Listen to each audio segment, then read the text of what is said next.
Abasio muraiwense ya Kenya Dr. William RUTO ni Egeikaro Kia gatano na kabere ime ya Luanda Angola nanya nabo ni gakwanira okwerwa kwabasaya sokoligia emirimo ime CHINSE ase aboli abaraibe CHINSE cyo komulikira emirime yo korengana n'ubumanyi babwate nanya nabo ni garengani CHINSE cyorogongorwa Afrika nabo igo Europe ne kikeirere gochiatanana asabo gusirana ile kweneke muna nkogendera chire korengana n'ubumanyi chibwate. We must reimagine migration as a bridge of dignity. Our youth are crossing deserts and seas not because they love danger, but because they seek opportunity. The challenge is not migration itself, it is despair. Let us create legal pathways for skilled and unskilled labor alike.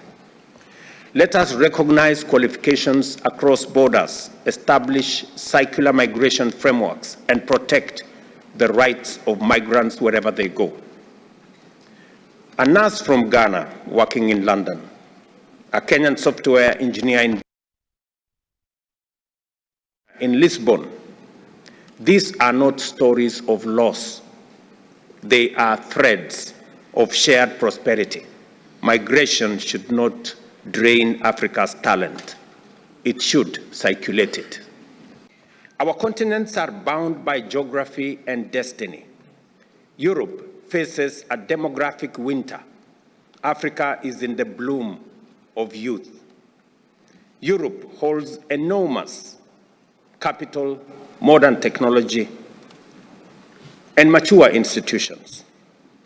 Africa, on the other hand, holds immense natural resources, relentless youth energy, and a large and growing market. Each has what the other needs. Together, we are not two continents facing each other. We are two halves of a single horizon. So let this summit in Rwanda be remembered not for prevarication, but for decisions. First, let us show up multilateralism. We are entering an era where great powers are once again drawing lines across the world.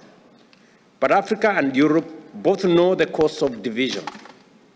We have no interest in returning to the zero-sum game of global rivalry. We must stand shoulder to shoulder for a rules-based international order that treats every nation with dignity. We must reform the United Nations Security Council to reflect the world as it is today, not as it was in 1945.